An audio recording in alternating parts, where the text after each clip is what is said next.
अफ़गान विदेश मंत्री की भारत यात्रा और भारत की कूटनीति की नई दिशा।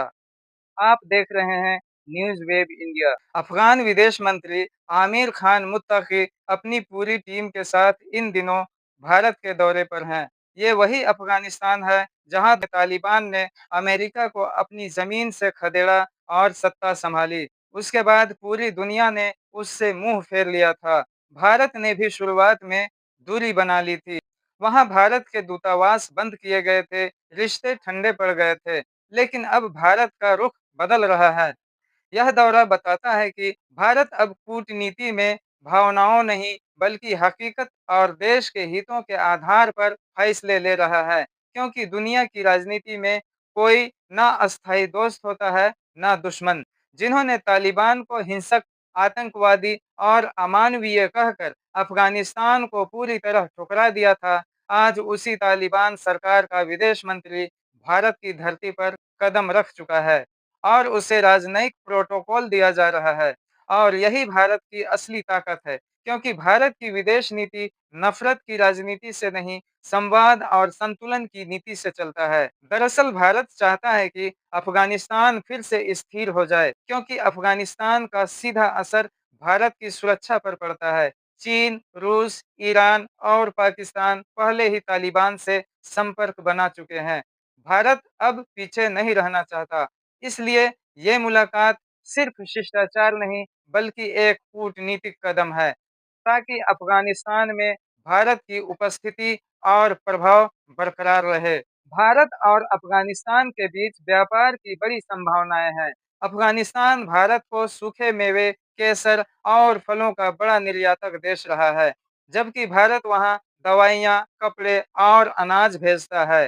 तालिबान के आने के बाद ये व्यापार लगभग ठप हो गया था, लेकिन अब उम्मीद है कि चाबहार पोर्ट और ईरान के रास्ते ट्रेड कॉरिडोर फिर से चालू किया जाएगा। भारत चाहता है कि अफगानिस्तान से व्यापार बिना पाकिस्तान के रास्ते से भी होता रहे। भारत और अफगानिस्तान का रिश्ता केवल सीमाओं तक नहीं, दिलों तक भी है।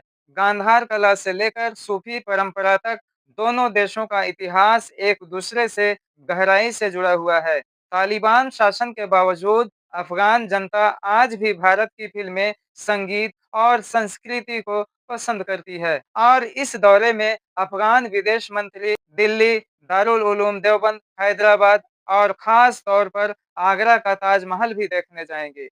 ताजमहल का यह दौरा अपने आप में एक संदेश है कि इस्लाम और भारतीय सभ्यता के बीच संवाद और प्रेम की भावना आज भी जीवित है। अफगानिस्तान दक्षिण एशिया का रणनीतिक केंद्र है। यह भारत, पाकिस्तान, चीन और ईरान के बीच स्थित है। इसलिए वहां स्थिरता भारत की सुरक्षा के लिए बेहद जरूरी है। भारत का यह कदम पाकिस्तान और चीन दोनों को एक साफ संदेश देता है कि भारत अब पीछे बैठने वाला देश नहीं है, बल्कि एशिया की कूटनीति में निर्णायक भूमिका निभाने जा रहा है। जिन ताकतों ने कहा था कि भारत को तालिबान से कोई रिश्ता नहीं रखना चाहिए, आज जब तालिबान का विदेश मंत्री भारत में है, तब वही लोग चुप हैं, खामोश हैं और शायद शर्मिंदा भी हैं। राजनीति में कट्टरता नहीं, बुद्धिमानी काम आती है। भारत ने वही किया, भावनाओं से ऊपर उठकर देशहित की राजनीति। दोस्तों, यह दौरा केवल राजनयिक औपचारिकता नहीं है, यह भारत की परिपक्वता, आत्मविश्वास और वैश्विक नेतृत्व की झलक है। भारत भावनाओं से नहीं, रणनीति से चलता है। कूटनीति में दुश्मन नहीं होते, संवाद और मौके होते हैं। और इस यात्रा ने यह साबित कर दिया है कि भारत अगर चाहे तो दुनिया के सबसे कठिन पड़ोसी से भी शांति और सहयोग की भाषा में बात कर सकता है। तो ये था आज का हमारा मुद्दा। अगर आप चाहते हैं कि भारत की विदेश नीति पर सटीक और निडर विश्लेषण मिलता रहे, तो चैनल को सब्सक्राइब करें, लाइक करें और बेल आइकन जरूर दबाएं। देखते रहिए न्यूज़ वेब इंडिया।